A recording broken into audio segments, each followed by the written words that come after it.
2025 সালের হজের প্রাথমিক নিবন্ধন শুরু হয়েছে আজ রোববার।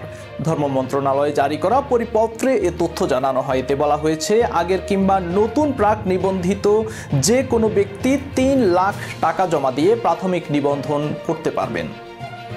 সরকারি বেসরকারি দুই মাধ্যমেই এই নিবন্ধন কার্যক্রম চলবে এবং এ বছরের 30 নভেম্বর পর্যন্ত চলবে। হজ প্যাকেজ মূল্যের অবশিষ্ট টাকা প্যাকেজের নির্ধারিত সময়ের মধ্যে পরিশোধ করতে হবে। এবছর হজ প্যাকেজ মূল্য সৌদি পর্বের ব্যয় এবং বিমান ভাড়া নির্ধারণ সাপেক্ষে ঘোষণা করা হবে। সরকারি ও বেসরকারি উভয় মাধ্যমের প্রাক নিবন্ধন ফি 30,000 টাকা। 2025 সালে বাংলাদেশের জন্য হজযাত্রীর কোটা 1,27,198 জন।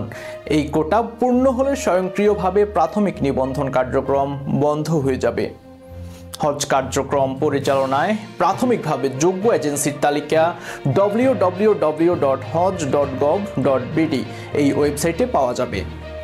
16136 নম্বরে ফোন করেও জানা যাবে হজ সংক্রান্ত বিভিন্ন তথ্য। ই-হজ সিস্টেম এবং ই-হজ বিডি মোবাইল অ্যাপ থেকে সরকারি মাধ্যমে হজে গমনেচ্ছু ব্যক্তিরা সব union digital centre, Islamic foundation বিভাগীয় ও জেলা কার্যালয়, বাইতুল মোকাররম মসজিদ এবং ঢাকার আশেপাশের হজ অফিস থেকে প্রাক নিবন্ধন এবং প্রাথমিক নিবন্ধন করতে পারবেন।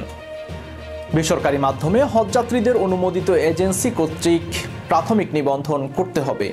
প্রাথমিক নিবন্ধনের সময় প্রাক নিবন্ধন সনদ এবং পাসপোর্টের প্রয়োজন হবে।